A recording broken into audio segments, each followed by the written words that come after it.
Morning everyone, welcome back to day 3 of chopping. I'm gonna say at the beginning of this video, hopefully we get 100 loads because the first video we did it, and yesterday I didn't say that. And well, we didn't hit 100 loads, so we'd love to do that again today. Let's get at her.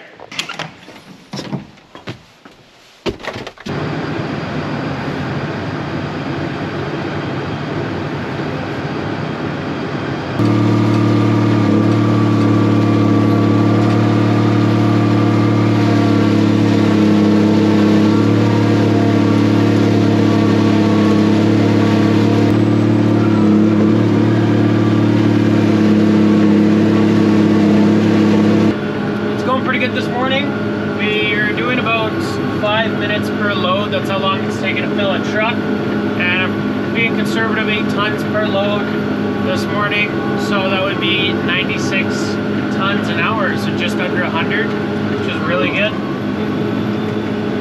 The swaths could be a little more consistent. We're cutting 3/4 of the width of the swath there just because in the low spots of this field, I can't go slow enough with the tractor to not plug the chopper. So we're getting Neline to cut 3/4 swaths, so it's only, 27 foot instead of 35 foot to swath, just to make it a little bit easier in those low, heavy spots. So that is slowing us down maybe a little bit in the lighter parts of the field where I could use a little bit more to feed the chopper. But I want to avoid plugging this thing at all costs because that's what slows you down the most. I just called Dad. I need him to bring some inoculants out to the field. We had a really rough day of chopping yesterday. We did not do as many tons as I had initially planned on doing. So we had a lot of inoculant left in that tank.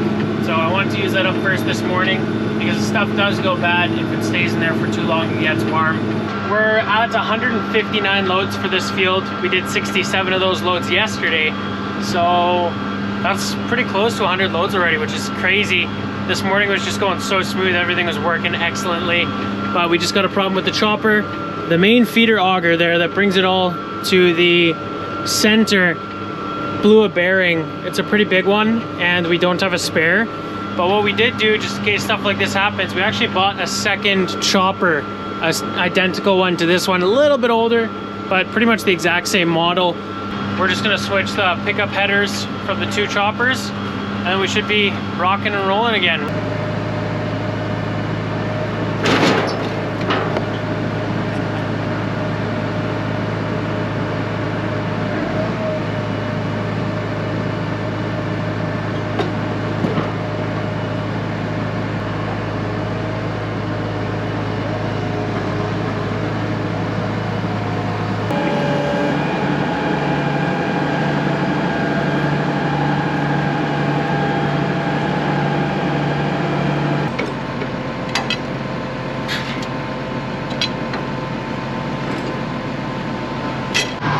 Awesome. After 30 minutes tops, we're already back out to the field.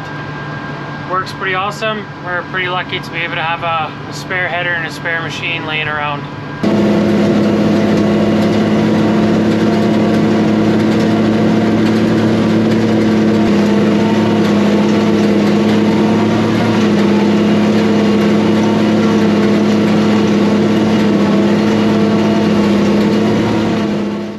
So for the next part of this video, it's going to be a voiceover. Shout out to my sister Miriam for taking all of these videos at the silage pile. I'm out in the field chopping all the silage, so I never get the opportunity to be by the pile and actually film a bit of the packing process. So thanks to her, but we can see the Case 721F wheel loader pushing up silage.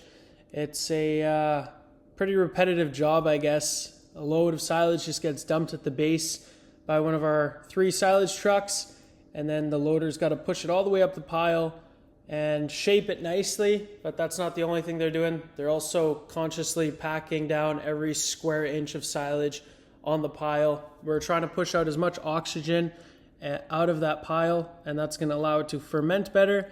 The fermentation process is what allows the silage to stay good for years and years under the plastic and allow us to feed it every day for the next 365 days, maybe even more. So it's a really important job. You gotta make sure you compact every bit of silage in this entire pile and make it a nice shape as well. If the top is uneven, we'll get water on top, and then in the middle of winter, you'll be hacking through an inch or two of ice, and that really sucks. So you gotta shape it, you gotta make sure it's packed properly.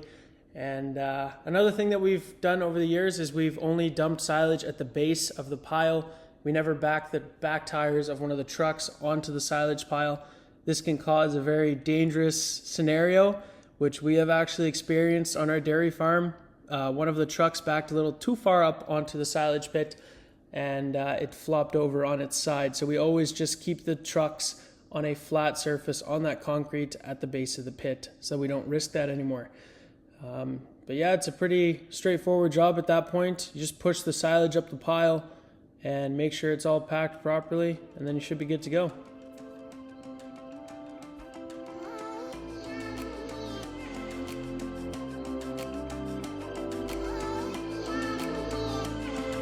We're all done for the day. We did a total of 108 loads today, so that's our new record. Went super smooth this morning, and this field was a little bit closer to the yard, so things just go quicker. We're gonna go cover a silage pit now. We're on top of the pile again. This thing is getting so big. This is gonna be probably the biggest individual pile we've ever made in the dairy farm's history. And that's because we grew in the last couple of years, but we just haven't had the rain to put up the piles that we really wanted to. And now we do. This is insane. Look at how small that wheel loader looks all the way down there. It's kind of been seeping over the edge. We got to put a row of tires here, so we got to pitchfork a bit into the bucket.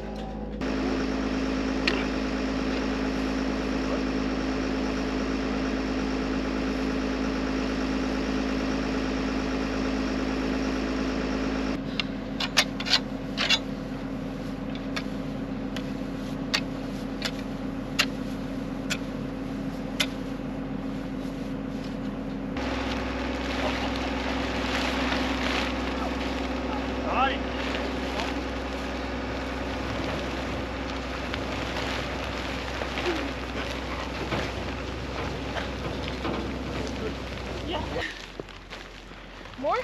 Okay. Good? Yep. You got enough? Good enough. Good.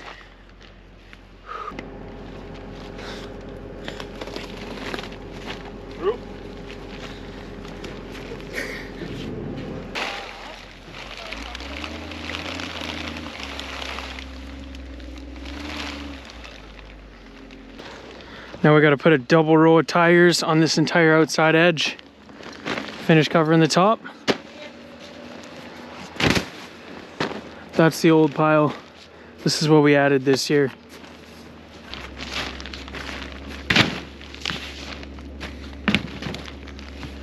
We're always making long hours in the fields, but there's two people that are milking morning and night.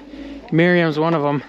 Yep. Up at 4 and you're milking till usually 7 in the evening, so you do get a break in the middle. But Maxime's the other guy. He's feeding after he milks every morning, then he milks again in the afternoon, so shout out to him too. Really, it's a lot of work too.